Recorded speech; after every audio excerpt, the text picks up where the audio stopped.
To be awake is to be alive. The past few videos of mine have been leading up to this video. I've been making a series on how to live life, and this was supposed to be the third episode, but I've ended that series.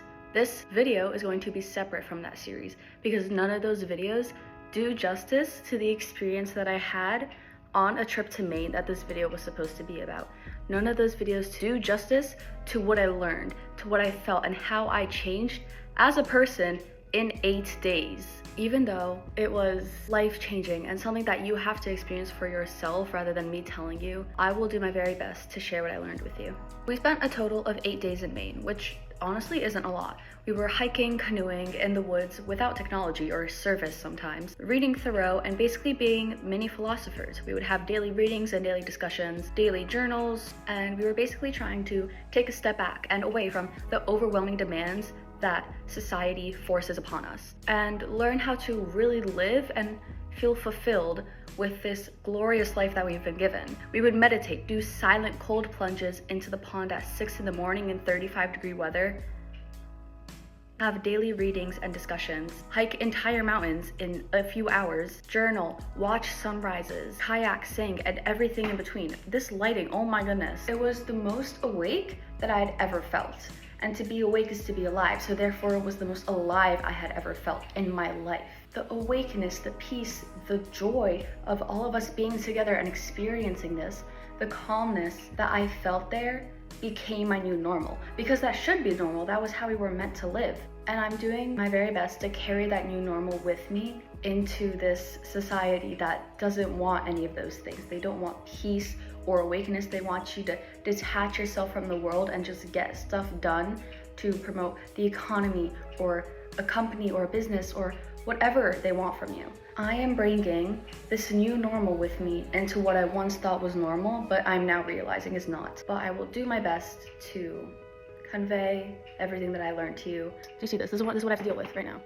What is going on? What is this? The three main things that I learned are: to be awake is to be alive, which is a quote that I started this video with. In any weather, at any hour of the day or night, I have been anxious to improve the nick of time, which is another quote. And to go into experiences with intentions and the will to be present, and you will get something out of that experience. The first thing that I learned is to be awake is to be alive. Like I briefly mentioned, there was one morning, we were staying at a lodge and we had a pond right outside our lodge. And it was optional, but everyone who wanted to woke up at 5:30 in the morning. We put on our bathing suits and we walked to the lodge. It was 35 degrees outside. We meet up in the lodge. We discuss a Thoreau quote about this. I don't remember which one it was. We go outside and we're silent, and we all, like a wall, walk into the water. This freezing water, it hurts to walk on. It's like ice spikes stabbing into you everywhere. Some people went fully in. I personally only went up to like my waist. There were other times when I went swimming in very cold water, slightly warmer than this pond, but still freezing.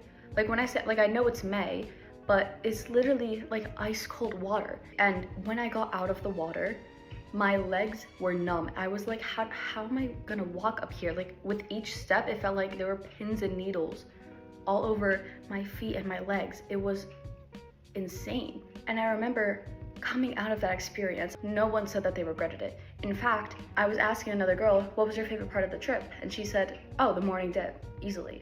She was saying that she wasn't thinking. Her thoughts were evaporated and all she could do was feel her senses. And she felt so present and so alive and awake. Feeling all your senses, being present, being alive and awake, that's what life is about. Life is constantly waking up and falling back to sleep. You wake up in the morning and you feel refreshed, and then to recharge, you fall back asleep. In the first episode of this series, I mentioned how I didn't feel like I lived the past year of my life.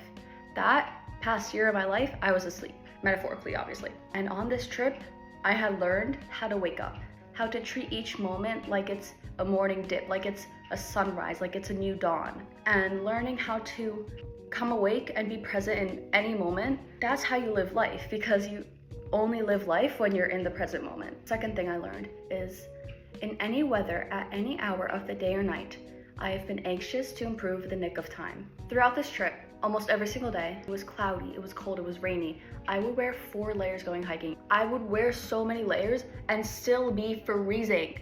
Freezing! It was so cold. It would be rainy, it would be gloomy. Half of my pictures didn't look good because it's just gray and clouds and sad. When I first got there, I was like, this sucks. Why do I want to be here? Like, it's literally raining. It's raining. Let me go inside. But as I kept going on the trip, I started to realize that I became so grateful for the rain and the cold because it's May in Maine. There are so many bugs. There was one day when we were in the woods and it wasn't cloudy. And there were so many bugs. We got into the car. It took a few minutes because we were like packing our bags and stuff. There were like 20 bugs in the car. Like, I've never seen that many bugs in my life. And I've literally been to Maine before, but I went in August. I have never seen that many bugs in my life. I could not imagine hiking 5 hours with all those little guys following us up the trail. Oh my gosh. Oh my gosh. I'm so grateful. Like, yeah, clouds may have sucked, but you still have to live in the present moment, no matter what the weather is, no matter what the reality of the world is, if it's a bad day or if it's a good day, or if there's people that you don't like in the room, or if it's cloudy, or if you're feeling sick. You have to live in the present moment because that's the life, that's all you have.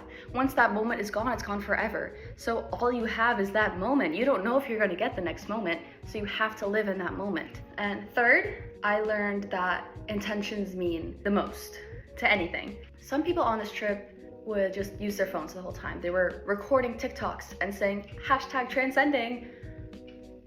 There were people who would just get into the hotel room and log on to Netflix. I know for a fact that these people who were not engaging with the class at all did not see any change. My friends, however, and me as well, we saw more changes than we could have ever imagined or predicted.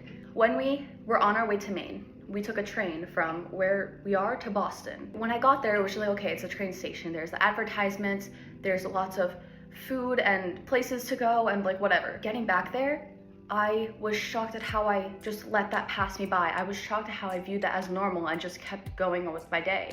Like, even now, thinking about it, it's insane to me how that was normal to me. There's advertisements everywhere you look. Advertisements about AI, technology, AI parenting. What the fuck is AI parenting? There's flashing lights everywhere. Like 10 different food places, perfectly tailored to whatever food you might want. Do you want this food? If you don't want that, you can go to this place or this place or this place. Oh my gosh, chill out. There was a few places to sit, but like every single spot was busy with someone or something to take up that space. There was no peace or rest there. I remember standing there with my teacher and my friends and we were all like, what the fuck is this? How is this normal? Even my teacher was cursing, like, what the fuck is this? This isn't real. Like, how do we perceive this as normal? If I had not put in the intentions to get a change, I would have not noticed a change. Please subscribe for more meaningful content. I appreciate every subscriber that I get. I hope you have an amazing day. Thank you so much for watching. Bye.